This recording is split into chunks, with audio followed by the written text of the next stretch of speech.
gitti Leyla.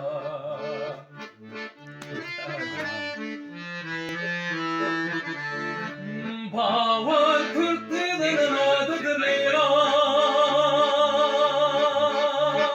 Şolmaran aklım yallı da gitti. Şolmaran otlar otanlı da gitti. Ne büyü de gitti Leyla. Ne büyü de gitti. Kalbamın tarını çalla da gitti Leyla. Ne büyü de gitti.